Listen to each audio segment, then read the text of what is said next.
Good morning, everybody. It's very nice to be here. I was invited to tell you something about how classified sites could benefit from integrating price listings from comparison sites. I'm going to take it a little bit further because I believe that since I'm in a completely different business, there are a lot of parallels with the classifieds business. So my story will be about content integration, of which price listings is a part of. I have a lot of Dutch examples, but I'll explain to you what it is about, and I think you can understand it. But first, a little bit about me and where I work for. I'm from Sanoma Media, the Netherlands, which is the biggest leading media company in the Netherlands. Very big on magazines, but also very big on digital media.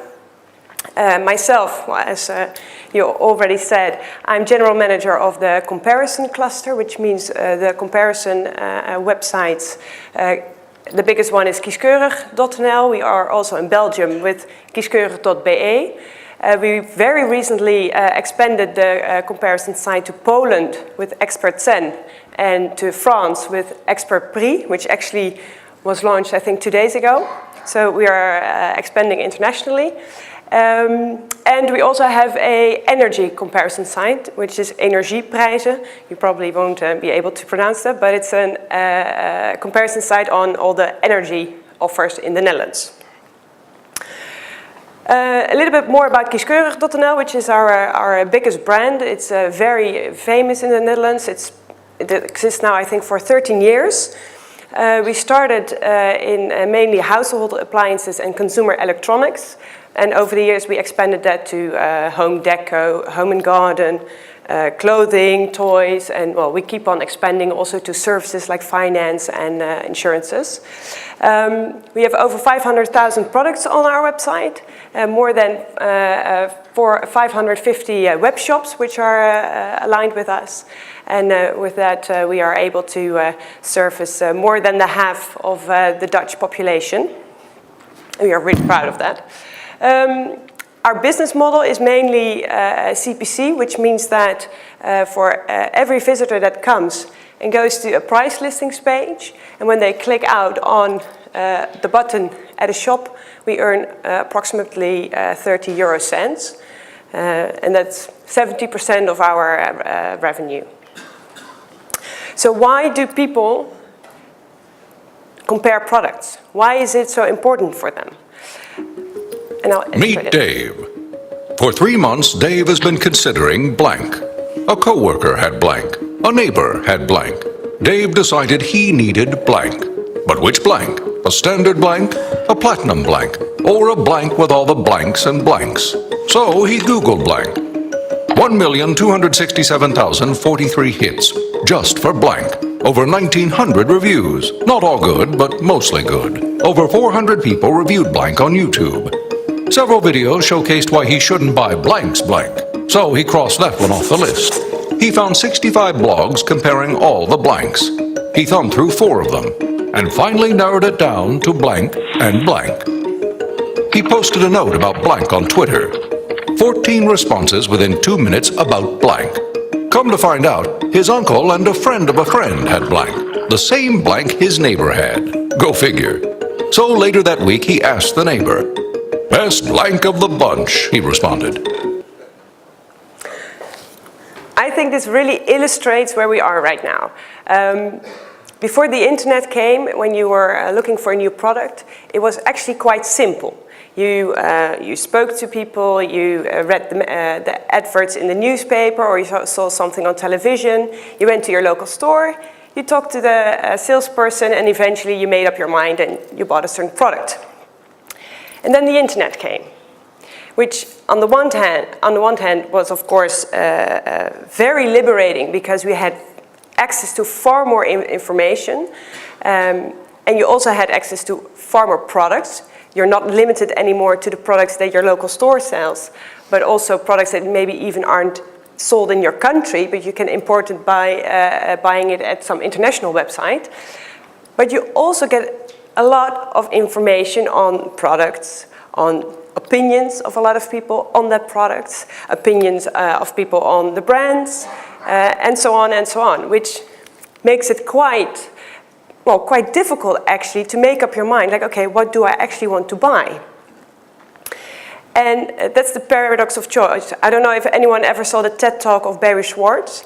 You definitely should look at that because it's a fascinating talk, because it's about welfare means that we want to have choices. We want to have the freedom to be able to pick whatever we want and to inform ourselves on everything. But on the same time, all that information is way too much, because when you finally decide on something, then a new review or a new blog passes by, which makes you start doubting again. So you're like, oh, well, this person says it's not such a good buy, so maybe I should even look further into it. And then you keep on informing yourself and you get totally lost, which is, of course, not something that we want. So there's really a paradox on, we want to have choice, but the more choice we have, the more difficult it becomes to actually choose what you want. For example, if you, this is then a Dutch example, but if you start looking for an LCD television, you get more than 700,000 results. You're not going to go through all of those pages. For me, for example, that would be like a blocking moment, like, oh my God, that's so much, I should change my search because I don't know where to start with this. I live in Amsterdam, the Netherlands, typical bicycle country. My bike was stolen recently, so I had to buy a new bike. And I decided I'm going to buy a second-hand bike because I don't want to spend that much money on it. So I went to Marktplaats, which is, I think, the leading classified site in the Netherlands, owned by eBay. And I started looking for a bike. And it resulted in almost 100,000 ads of bikes. And my first reaction was, oh my God, I mean, I just want a bike. I want a good bike. I don't want to pay too much money. But this is too much. I'm not going to go through 100,000 ads to be sure that I'm buying a good bike. There's also a theory of Miller who says every person can handle approximately 7 bits of pieces of information. As soon as it's more than 7, then you start to get insecure. You start doubting. You're not sure. You're going to find some more information, and you're doubting, and insecurity starts to increase. So the thing is that with all this in mind, that we know that people cannot have too much information, but we want information. We want a lot of information because we want to be sure that we buy a good product. They need to be helped. They need advice, they need transparency, they need overview. The internet provides a lot of transparency because now you have access to so much information that you can actually put it aside of each other. But at the same time, it's just too much. So that's where, for example, comparison sites come in. We know that the people that come to our site, they use it because they want to make sure what the product is, what other people think of it, and if it's a good buy to buy. But we also know that the average consumer uses almost 10 different sources before he actually buys something. Another example of how we are so desperate for some kind of proof that the choice you make is the right one. So what do we see at a product comparison site? And I say explicitly product comparison because you also have price comparison. And a price comparison is practically a site where you have price listings and not much of product information. Kieskeurig.nl, for example, is a typical product comparison site, which means that we have a lot more than just prices. Our role in the whole orientation path is different than a price comparison site. So what do people do when they come to a product comparison site? You see that during the orientation path, at several moments in time, they come to our site. For example, you need a new television, but you don't know which size, or should it be LED or a plasma, or should it be a smart TV or not. They come to our site and they start reading about the advantages and disadvantages of different types of televisions. From there on, they start, they funnel their process. At some point, they know, okay, I want this brand, it should be this size, it should be, a LED television, and it should be smart. Once they've done that, they go into comparing, okay, all of those televisions that have those requirements, which one should I choose then? And then reviews is a very, very important aspect, because we show all the specifications of a television, so how big it is and how many entrances it has for the cables, stuff like that. But it doesn't actually tell you anything about how easy it is to install, or if it's handy to hang up on your wall, or if the lights of the screen are good. That's what people read in reviews, because those are the experiences of others who already have that product and tell the world what they think of it and how happy they are with it, or unhappy. That also sometimes happens. And then eventually someone decides, okay, it's going to be this television, and then they either buy it online or they go to a real shop. At the moment, that's in the Netherlands still, 2/3 of the people go to a local store. They don't buy online. Classifieds, or at least in the Netherlands, but I think you can generalize that, classifieds have a similar role.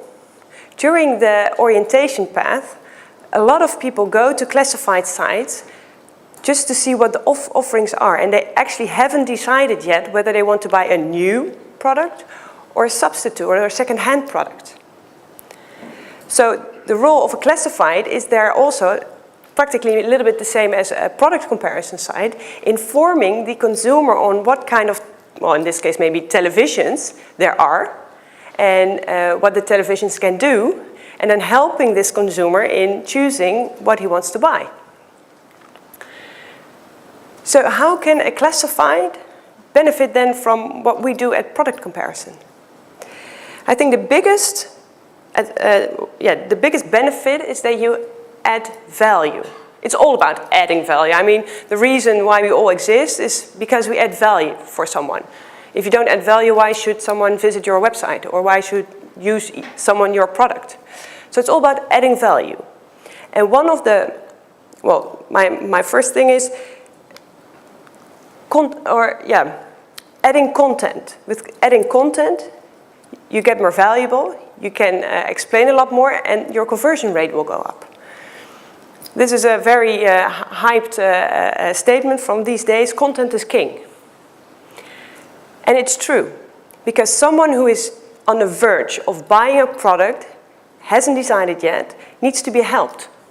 And how can you help such a person? By sort of like answering the questions he still might have at that point in time.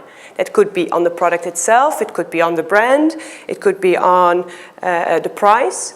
And also classifieds, I think, is a source where people come, where those exact same questions are relevant as it is for a product comparison site.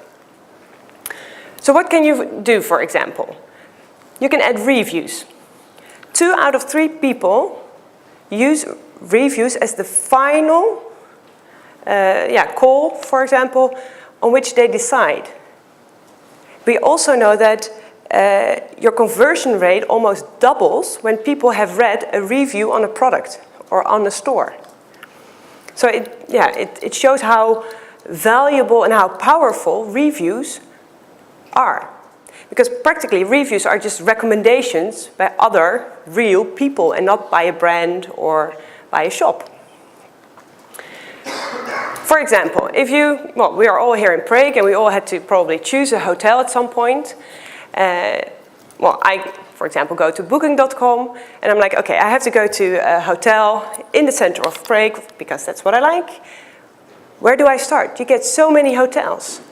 One of the things that you look at first is the review rating. What do other people say and how many people have said that? And immediately the hotel that doesn't have a rating at all is out of scope. And there has been research in the Netherlands on this, and the result was that products or services, or for example hotels that don't have reviews, are automatically out of scope when someone is deciding on where to sleep. And you don't want that, of course, without reviews, that you're out of scope. For example, Marktplaats, we have consumers who place ads, but also a lot of companies who place ads on Marktplaats.nl. For example, here you have the digital camera. It's posted by, indeed, a company. And the only goal of this company is to probably sell this camera through this classified site. So what could you do? The company itself provides already a product description, but you could add product reviews from a review site or a product comparison site like Kieskeurig.nl. Now the visitor who is on the verge of buying any digital camera can read about the product, about what other people think, and then if he's satisfied, go and buy it at the shop. We do this a lot with other web shops in the Netherlands. We do it with manufacturers. And they all say that the conversion on their website increases on those products with reviews tremendously. This is, for example, Sanoma, which is a television manufacturer. They have on their website also reviews, because with that they enhance the popularity of their products and show that other people find the Sanoma televisions good products.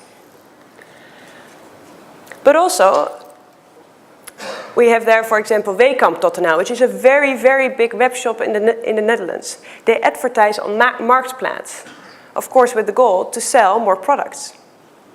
They're also a client of Kieskeurig.nl, where thousands of consumers write reviews on the shop Wekamp.nl, where they describe whether they find it a good shop and whether it's handy to use and whether they delivered the product on time.